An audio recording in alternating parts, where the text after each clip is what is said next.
All right. I think we can get started as more people trickle in. Go ahead, Wagata. Great. Hi, everyone. Thank you so much for joining us. I think that most here know me. My name is Wagata Semre. I'm a physician and director for the Champion Provider Fellowship. I'm based at UCSF and very excited to welcome our presenters shortly for this webinar on oral health literacy as a public health strategy.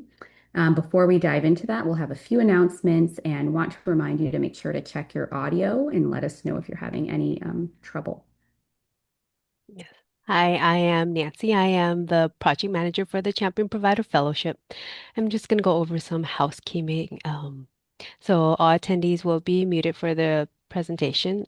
For best viewing, please put your Zoom in full screen. You can put your comments into the chat box, and a recording of this webinar and PowerPoint slides will be posted on our website on this link you see here. And if you have any issues, you can directly chat with me in Zoom. And we have some upcoming events. We have our joint quarterly works in progress call for our fellows and LHDs on May 28th. These calls provide fellows with an opportunity to discuss the work they're doing and to solicit feedback from others.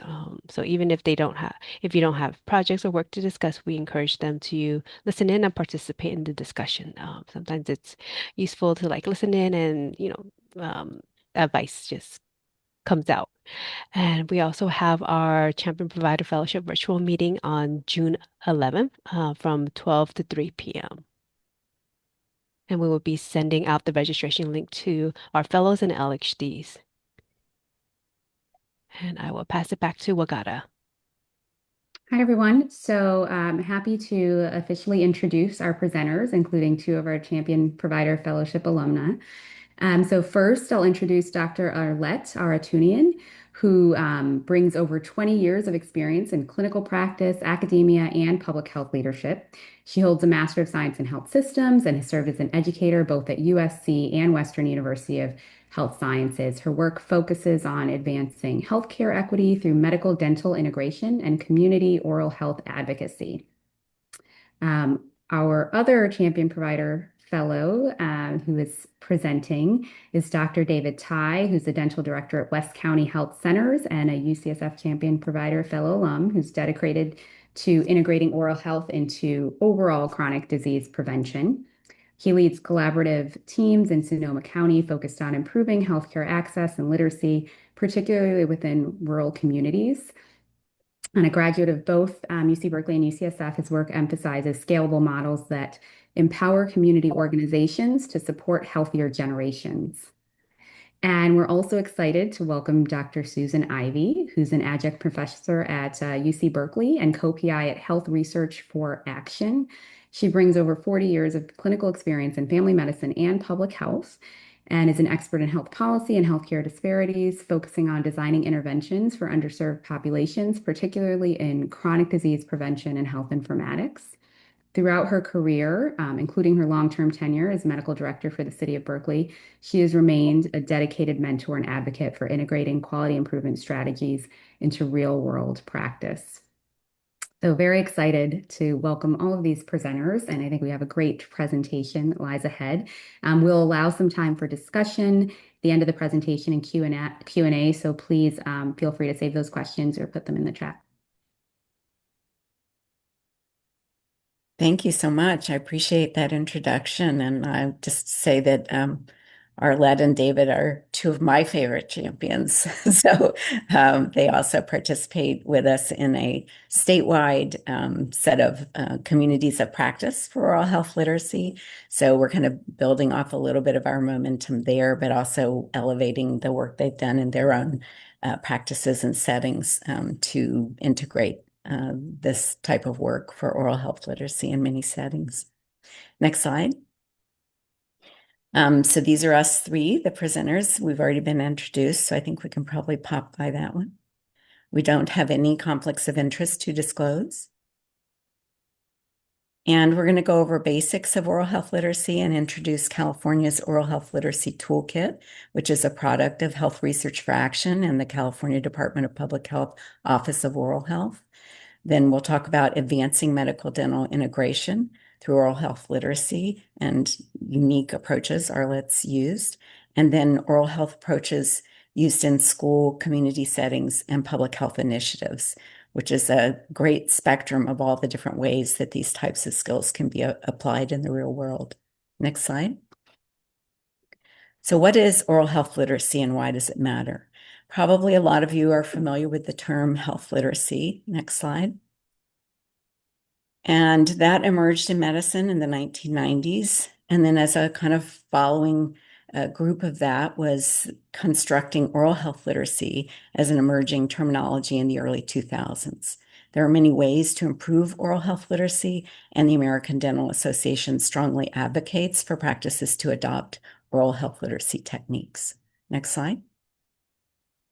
So our traditional approaches, and I'll say we because I'm a physician and I've done it badly many times in my practice, is that we give advice-centered strategies. We assume that if we give them the facts and evidence-based information and recommendations, that patients will listen to that and then make behavior change that they need to make. And that's been shown not to be effective. Next slide. So in Healthy People 2030, they discuss 3 levels of health literacy. And so a newer idea of promoting health literacy is that individuals have health literacy and they can be health literate by using the skills that they need to find, understand, evaluate, and use health information. We can also have health literate health professionals. They can be health literate by giving information in ways that actually improve the patient and family's understanding and ability of themselves to act on that information. And then we hope we will get health literate organizations. Organizations can be health literate by providing equal, easy, and shame-free access to delivery of healthcare services and to health information in more than one language. Next slide. So why health literacy is important is that it turns out, I think you have to click again, that literacy is the single best predictor of a person's health status. It correlates more closely to their health status than their age, their income, their employment status, their education level, or any specific racial or ethnic group. All of these are combining sort of social factors and, biologic factors, but this is a very strong predictor of health status. And in addition to that, more than 2/3 of US adults actually lack key understanding of health information. Next slide. So just an audience question to check in on first. I think maybe people can raise their hand or something like that. We'll see what happens. But how much percent of what providers say do patients typically forget or misremember at the end of their visit? So I know I can't hear everybody because they're on mute, but you could maybe type in the chat your number.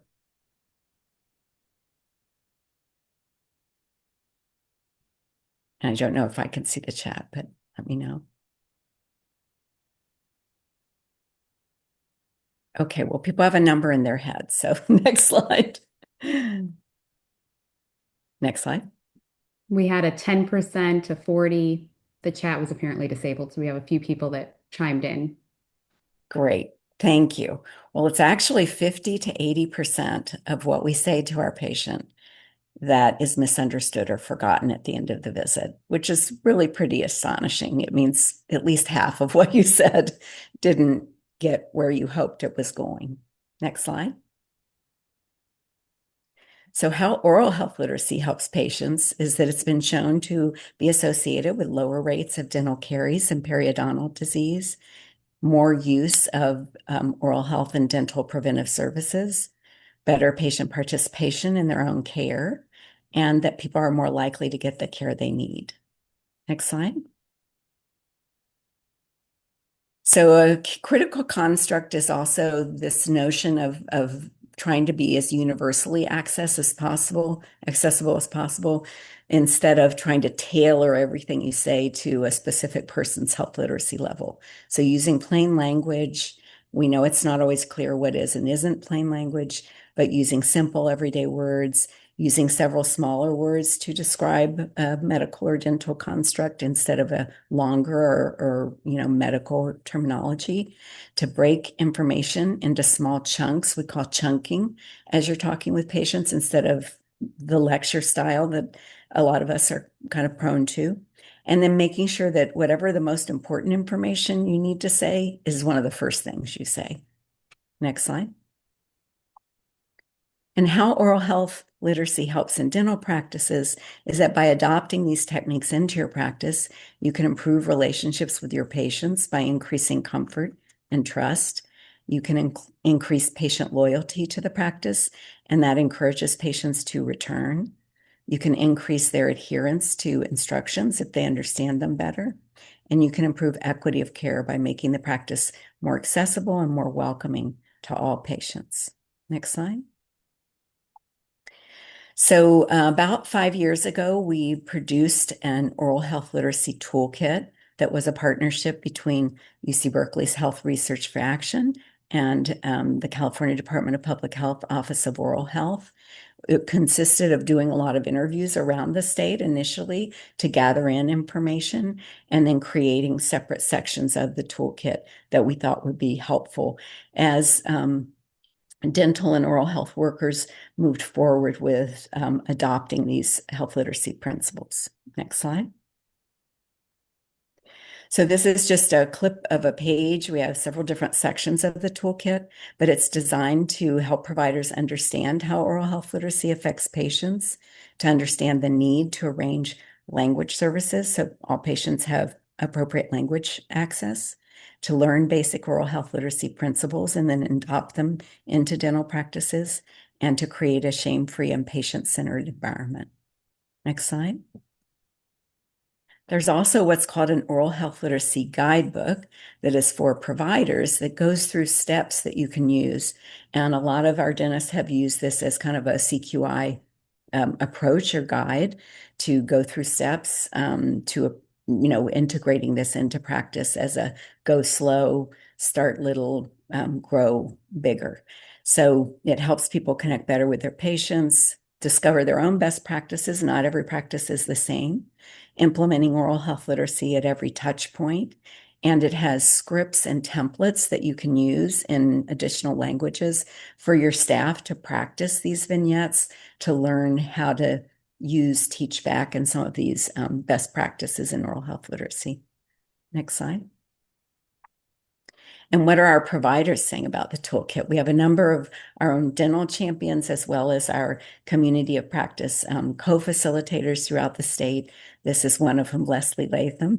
And patients say providers say it's thorough, detailed, and informative. It's helpful. It should be natural to use this for our professionals, that the quality of people's dental treatments have improved in practice, and that it's helping kids and staff to have a healthy and friendly communication style. Next step.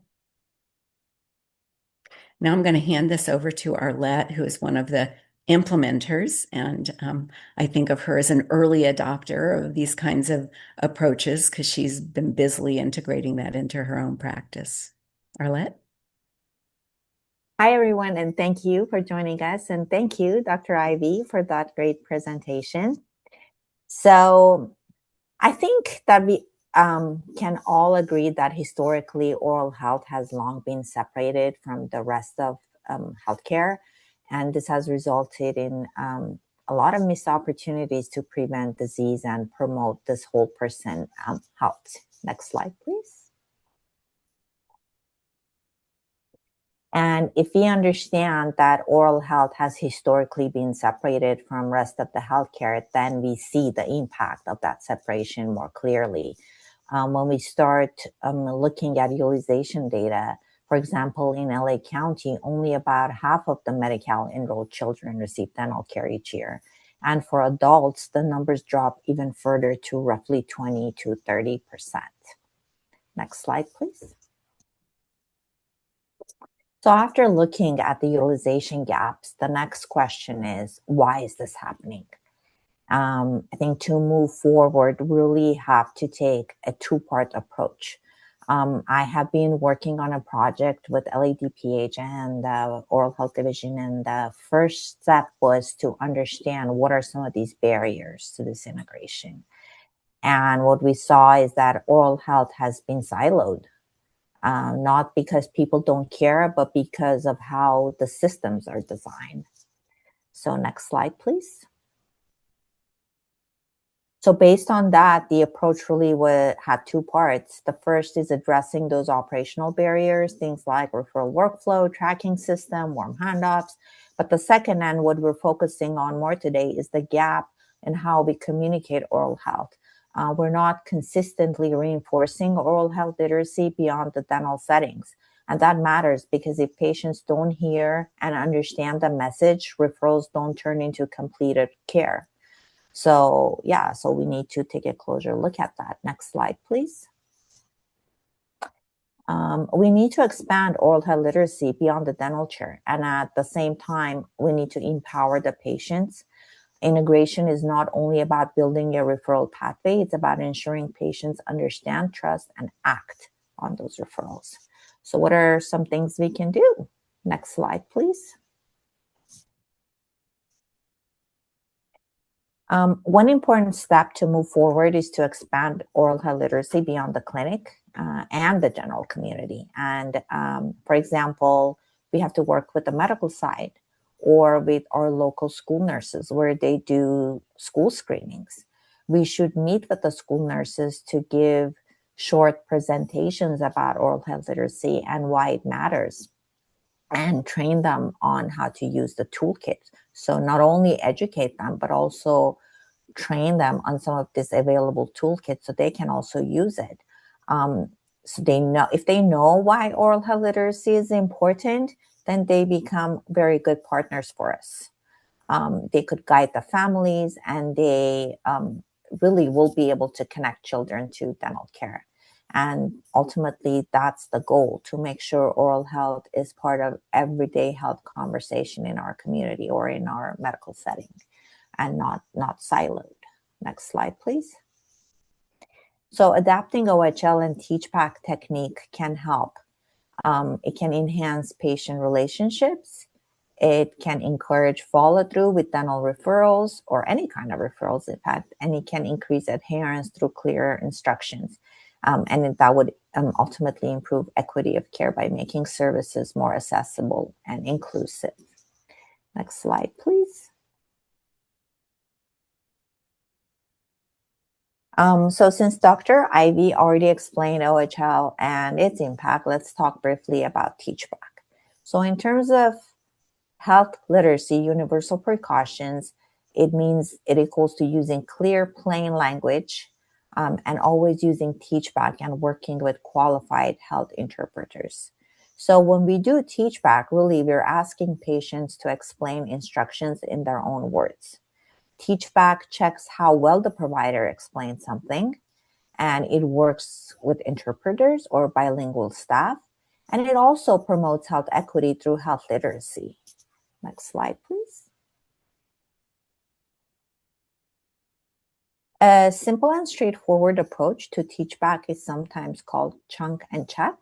Basically, you organize what you want to say into smaller pieces or chunks. Once you explain a chunk, you ask the patient to explain it back. Then if they can explain it back clearly, you move on to the next chunk. If they don't, you repeat the step. And you do this until you get to the end. And the patient, once the patient understands what you have told them, then that's a good sign that we're doing a good job. So next slide, please. So earlier I talked about the fact that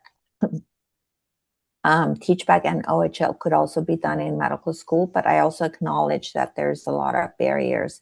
It's not so much provider resistance for why this technique is not being used more often, especially in a medical setting. One obvious one being a provider time constraint. It takes time to implement this strategy. But there was a CQI, kind of an internal study done by a pediatrician, Dr. Noonan, and it showed that while initially implementation can take a bit longer, but with practice and as patient and staff get used to it, the visit time goes back to the normal. So if you can see the light blue, that's the baseline for the provider visit time in a medical practice. And then when she started implementing Teach Back, obviously there are always some variation, but you can see initially there's a peak in visit time during the implementation, especially if you are using another language. But over time and with 50 patients, it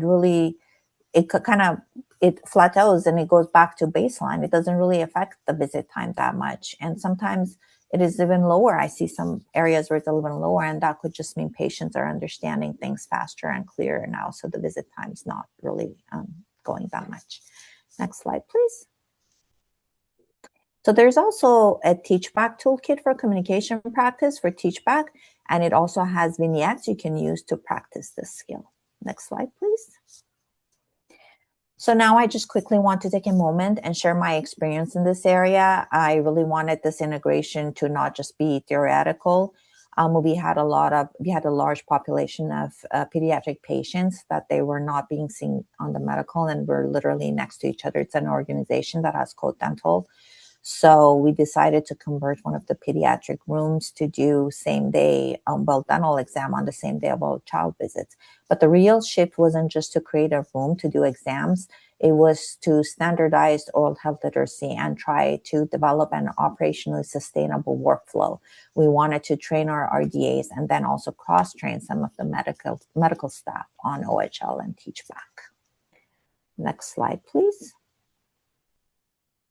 So again, with this project, my main focus was really on caregiver empowerment. A lot of times parents leave the clinic with a flyer or a handout, but they don't always walk away knowing how to actually care for that child. So we wanted to change that. We started small. We initially only trained one RDA. I trained her on oral health literacy material and how to use the Teach Back method.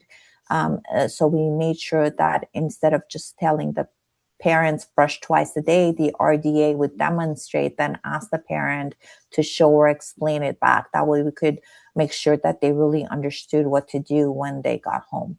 And to support that, we also created age-appropriate infographics for parents of kids for that age group. And this really helped make the information less intimidating and more practical.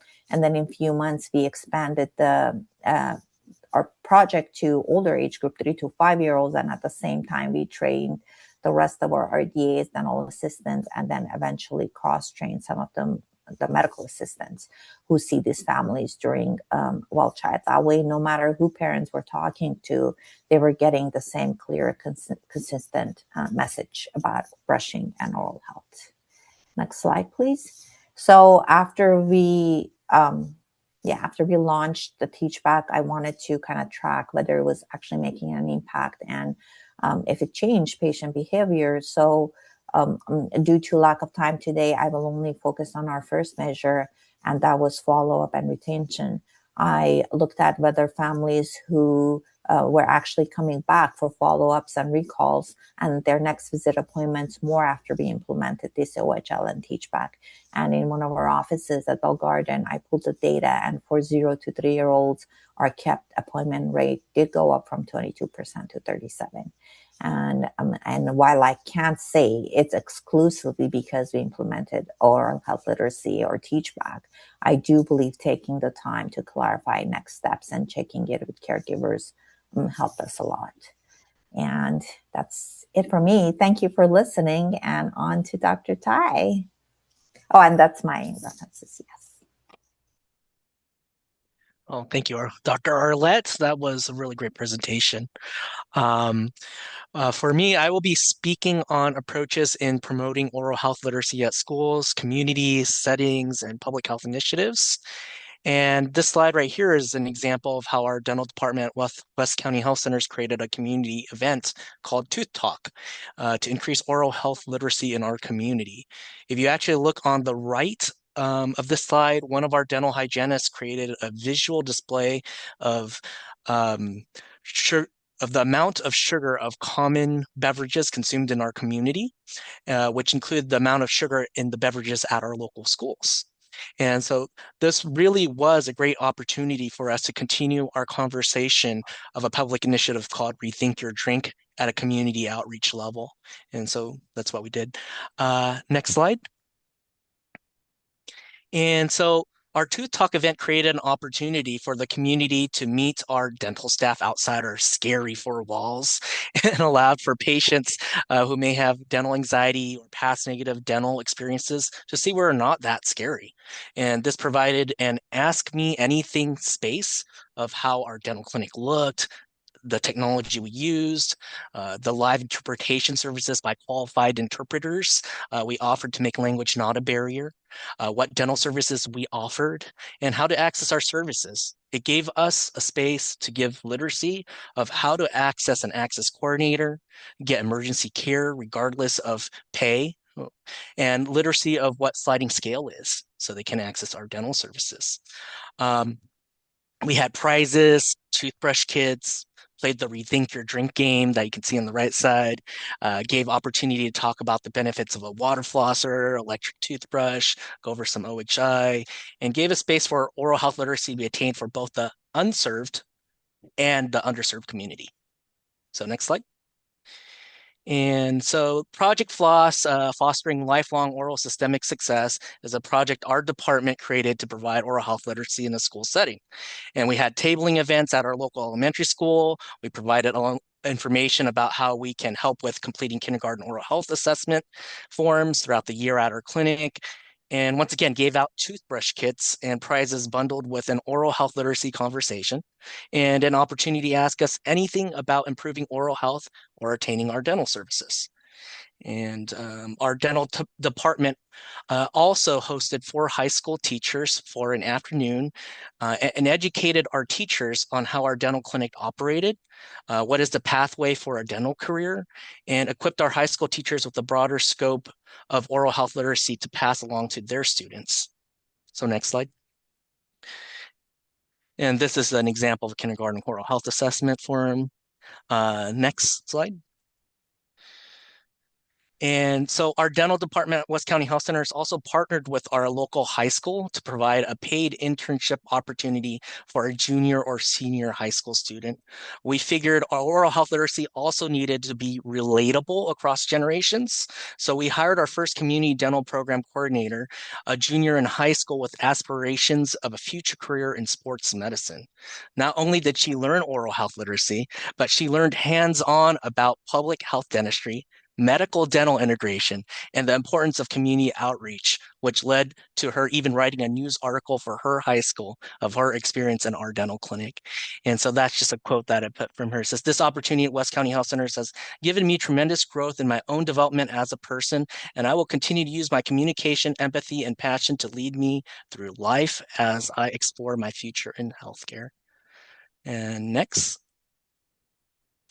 The following slides will be examples of various community engagement events our dental department participated in, which what we have learned from Dr. Ivey earlier, that repetition is necessary as people forget or misunderstand 50 or 80% of what a healthcare provider may deliver. And so next slide. And so this is an event called Switch Witch. It's an event that we do annually now, and it allows for our community to trade in their Halloween treats for a prize, and also gives us an opportunity to schedule dental appointments and another touch point for OHL. So next slide.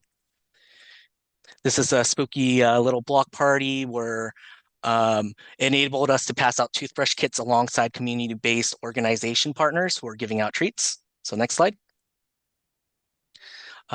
This is around Thanksgiving time, and we did cooking in the community. It was an opportunity to work with community partners that while preparing a healthy dinner for our community, we in our dental department were able to provide dental trivia, toothbrush kits, prizes, and oral health literacy. Next slide. And so from a public health initiative approach, we've shared social media postings on Rethink Your Drink. Next slide. And through the UCSF Champion Provider Fellowship Program, we were able to work with Sonoma County DHS, which is our local health department, our LHD, UCSF School of Dentistry, Zero Waste Sonoma, District Supervisor Linda Hopkins, and Sonoma County Transit on a public health initiative to increase community water consumption, decrease community consumption of sugary beverages, and reduce plastic bottle waste. Can we go next slide? This filtered water refill station is right by a bus stop where kids can refill their water bottles before school and after school, reducing barriers to adequate water hydration with convenience in mind. So this collective effort also allows for anybody in the community to access this filtered water refill station at a high visibility location. And so if you look at the left, you can see where there was a fountain spout that wasn't working. And through this collective effort, we were able to replace it with, I think, an upgraded version of a refill filtered water station. Next slide. And so through this collaborative effort, we were also able to deliver a filtered water refill station to the town of Grayton, in which a future town square will be built and where humans and pets can access clean water. So this would eventually be another hub or touch point to start a conversation of how increasing water consumption over sugary beverages contributes to oral health literacy. So next slide. Lastly, our wonderful LHD provided outside our clinic a vending machine of free health and wellness supplies. And this public health initiative has allowed so many patients who may remain unserved or underserved to access a toothbrush kit. Sometimes for our patients, the only time they get a new toothbrush is at their dental visit. And this innovative vending machine has made access to putting their oral health literacy into action more readily available. So thank you.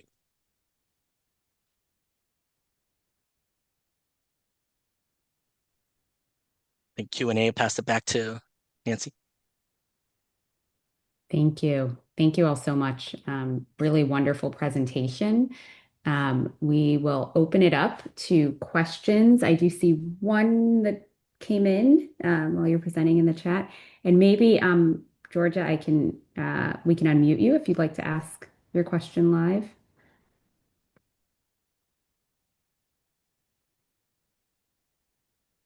Can you hear me? Yes. Gosh, I really loved hearing you talk a little bit about having a in-live interpreter, specifically under the guise of what we're talking about, right? Oral literacy. We have this process here. I work at Adventist Health. I'm the dental clinic manager. And not just here, but at all our Adventist Health clinics, we kind of moved to this iPad thing. I know you guys have seen it. iPad, the patient holds it in their hand. There's a person on the other end of the phone that can absolutely medically interpret what is being said. But I'm not at all feeling like that is turning into that patient having oral health literacy when they're right there in the chair. So I wondered if, and then I tried to get a little program going here because I used to work at a facility where we would certify some of our staff who already spoke Spanish. They would take, I see you guys shaking your heads. Love that. Could you talk a little bit about how you felt the difference was between what you were doing before you had a live person help interpreting, and if you really felt like that was a driver for oral health literacy with patients? I'll jump in and put my 2 cents in it. I think it is a great question. I think we are moving, and I think we have a few people who have adopted some of these into like an AI system, and it could be very helpful. But there are patients, you have to meet the patient where they are. Yep. And I think this toolkit is designed to be tailored for specific needs. And some patients do need more handholding. And yes, I agree, in person probably would be a better choice.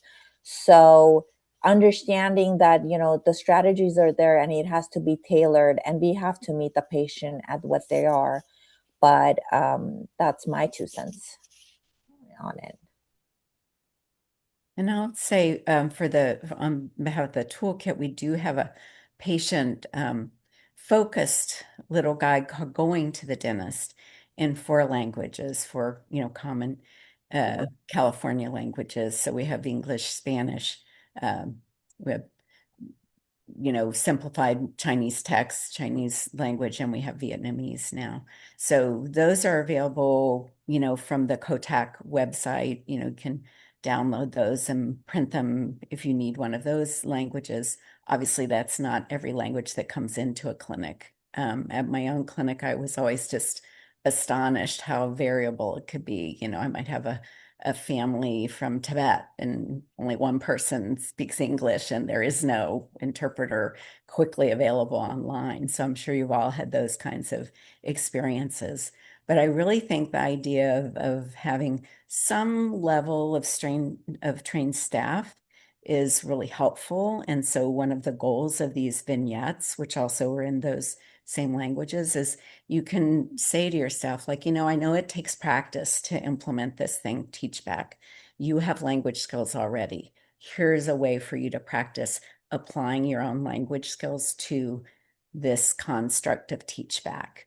And they can practice with each other. And I use that same strategy when I'm training people to do motivational interviewing, having vignettes that they can use to practice, because you have to practice these skills to get good at them. And as Arlet showed, you'll take more time at the beginning, but once you've done it a number of times, you get better and better at using that teach back technique or at using motivational interviewing strategies. And David, you might have a more of a dental side of this than I can speak to. Yeah, from our end, we do use the iPad services. My primary population when we use it is primarily Spanish, and to me, it's been helpful because it has the dental medical terminology, which may not be so common when we're trying to explain it to the patients, or my staff may not know it as well, and so this allows us to be able to give a more accurate explanation of what's going on. And then as far as understanding, I think that's where teachback comes in. But I do agree that that a live person is also different than maybe more show a little bit more success than using the virtual live person. And I know you had Dr. Heft on one of the slides, but she, for instance, has been doing some studies of teachback, and one of them was looking at using teachback in a Chinese population. So I think those are some of the studies we need. We need to see, like, we think it should work in every language, but does it? And what are the most common languages? I was thrilled to see that the California Health Interview Survey is now going to also feature Armenian surveys. So Arlet will like that. It's like That's it's a cool. constant juggle. We have so many different languages in our state, and it's both an amazing, tableau that we live in, and it also can be a challenge for providers that we need to constantly be moving a little bit. In terms of written resources, I would often say, I don't have anything sitting here, but let me go Google on the CDC website and see if they have something in language. They had about 14 languages. Same California Department of Public Health has materials in a lot of different languages, I think 14 threshold languages. So it's not going to be every language, obviously, but I think we recognize better now that language access is critical, and we are starting to have better ways to deliver. I still have a fantasy that there'll be this kiosk when the patient checks in, and they'll just talk to the kiosk in their native language, and the kiosk will talk back to them and help them get registered and all of that kind of stuff. So AI will have some ways to help with this, but it's not ever going to be as warm or as personable, I think, as some of our staff are. So hopefully we'll find good compromises in practice. Yeah, absolutely. Hearing a lot of support in the chat about teach back and recognizing the importance of that. So I think that message is certainly key. Another question that has a few more have come in. One question is from Hayam, and the question is for you, David, specifically about how were the water stations funded? And maybe you can speak also broadly about if any of those other community efforts were funded, how that was approached. Yeah, I think working with your local health department is really helpful. From our end, our local health department has installed water stations before in parks, and this is working with them. We're like, well, how can we do it? And our local health department was able to connect us with Zero Waste Sonoma, and Zero Waste Sonoma was generous enough to give us $10,000 towards this effort, and that was enough for us to install one of these stations in town and then also purchase another to be delivered.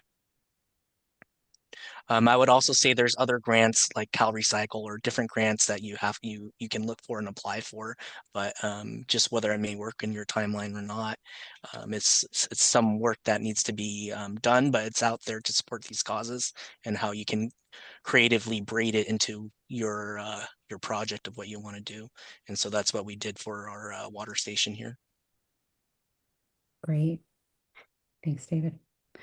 And then there were a couple of questions. It looks like, Salvador, there were a couple of questions, maybe some specific thoughts about dated labels, adapted to toothbrushes. Do you want to unmute? We can unmute you if you'd like to ask a few of those, if you're, yeah. Yeah, the question is, I've seen some among my own grandkids, really lousy toothbrushes. I mean, so I was wondering if there's a way to label them so that they know, give an idea of kind of ballpark when to replace the toothbrush. I think that's a great idea. Actually, maybe some education on how often you have to replace it. I think there are some guidelines. I think even if you Google or something, it does tell you how often you should replace it. And you can tell when you need to replace it, but some people don't realize and they use it for a long time. But I don't know if there's any label or anything on it. Do you guys know? Do you know, Dr. Tai? I don't know if there's a label, but I definitely think that's a great idea. Where even if you replace every 3 months or seasonal or when the toothbrush head looks more frayed. Or like, yeah. Yeah, so I think even having it would be a good idea to have out on a toothbrush or a card that goes along with these kits. And I think for us, it's even in community events to be able to just give that information. I think you'd be surprised, most people don't know that you're supposed to replace them as frequently as they should be. They're just less efficient and less effective. Yeah, thank you. Yeah, interesting to think about other tools and strategies we can use to support some of the teach back, like even sort of, technical things or applied sort of things that reinforce some of this instruction outside of the visit. So I think very interesting idea in that sense. Yeah. And did you want to read Salvador's other question? Because I think it's a great question and it'll be interesting. Salvador, did you want to go ahead and ask? Sure. How is the concept of inflammation and gum disease being incorporated into understanding heart disease prevention? I ask this because sometimes people think, well, the teeth the adult teeth are going to grow in, so it doesn't matter what happens to the baby teeth, and they don't think about, the long term, because there's a lot of concern now about inflammation in its relation to heart disease, and specifically dental disease. I think great question. It does have two parts. I think in the beginning of my presentation, one thing I mentioned is that there's two parts to this, and one of them is a very strict training on the medical side on how explaining that there is a bidirectional relationship between oral health and your overall health. There's all these studies, as you mentioned, diabetes and everything. So another training is on the primary care side where they're sending this message that there's a bidirectional relationship, even with sugary drinks and everything too. But in terms of the younger kids though, I don't think at least in my experience for the younger kids, it hasn't been so much that in the future, like in terms of diabetes, I think it has more been this will affect your permanent teeth and overall health. So I guess, I'm not sure, maybe Dr. Ty can also put in, and Dr. Ivy. It might be even good idea to start early on, but in my experience, we haven't really in that age group 0 to 3 to 3 to 5 focus so much on like, diabetes or heart disease, but we have definitely said, if you have the risk of cavities and infection, it's going to affect your overall teeth. It affects attendance to school, inflammation, and all of that. Yeah, I think for me, from the physician side, in my medical school training, we got a lot of training about the relationship between poor oral health and endocarditis. So that direction, this can affect your heart, but much less about the relationship over time, kind of the chronic infection nature of caries and periodontal disease, how that can affect over time other types of heart disease. So I think that's the new piece that I hope both primary care and oral health providers are getting, is that this is a chronic infection with chronic inflammation, and that those types of chronic infections in our body have effects that impact different types of chronic disease, including our heart.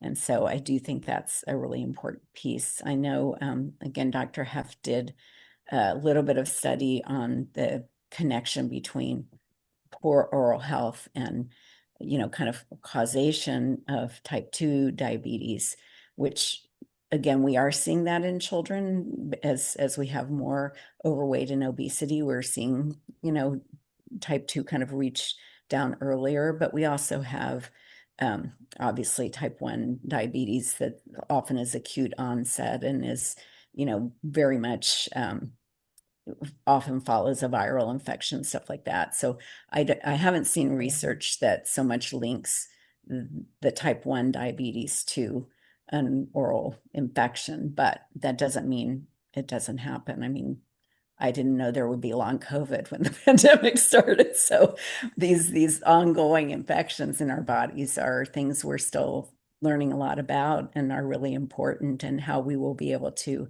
convey that to patients, I think, is still a little bit up in the air, because we're all still learning about this as providers. As Arlet said, this two-way street between our mouth and all the rest of our health.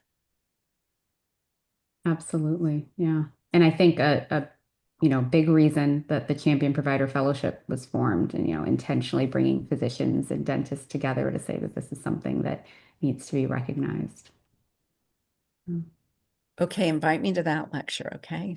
Yeah. Oh, yeah. Well, these are some of the experts who've gone through a fellowship who know all this that are helping us champion it. So yeah, you're working with them. Yeah. Just a note from Max in the chat, and yes, I think this does ring a bell. He's just letting us know that there are a lot of toothbrushes that have that color-coded fading. That's one indication that your toothbrush probably needs a change if after about a 3-month time period they're set to fade, and you should get a new one on the bristles. Excellent. And we have time if there are any other lingering questions that are out there. As folks are thinking about any last questions. Oh yes, we have some thank yous, and yeah. I do want to thank a couple of the folks on Avi Thacker and Max for being here. They're also, also part of our community of practice on oral health literacy. So always great to see these connections across our provider groups, and to, recognize this statewide push for improving health literacy and oral health literacy. Did Bonnie want to ask her question? Yeah, it sounds like she's more saying a hello, but if there's anything else you want to ask, Bonnie, I think a hello to you, Arlet, and Hi, Bonnie. And also thanking you all for the presentation and the discussion. Well, this has been very valuable. Thank you. Thank you so much. We will plan to post the slides and the recording of the presentation. So you can review this and find some of the great resources that were included. Also, if any other questions come up at a later time, please feel free to reach out to us directly and we'll try to get those answered for you guys. But yeah, thank you again. Thank you to all of our attendees as well. This has just been wonderful and I think really just very well aligned with a lot of the core principles that we are working on here with the fellowship and just so excited to hear more about this. So yeah, congratulations on all the great work and thank you for sharing. Yeah. Thank you, From everyone. our side, that toolkit is available on the COTAC website that's at UCSF, but I will also send back to Nancy and that some link that you can use if you want to get there directly. So Wonderful. there's a wide variety of information on COTAC website, but I can send you a specific link that will go right to the oral health literacy toolkit if people want to take a look at that. Oh, that'd be wonderful. That would be really great. We'll definitely share that with the group. That sounds great. Thanks so much for having us, for sure. Thank you. Thank you. Thank you, guys. Everyone. Take care. Bye. Thanks so much. Thank you. Everyone. Have a great rest Bye-bye. of the day. Thanks, Bye. everyone.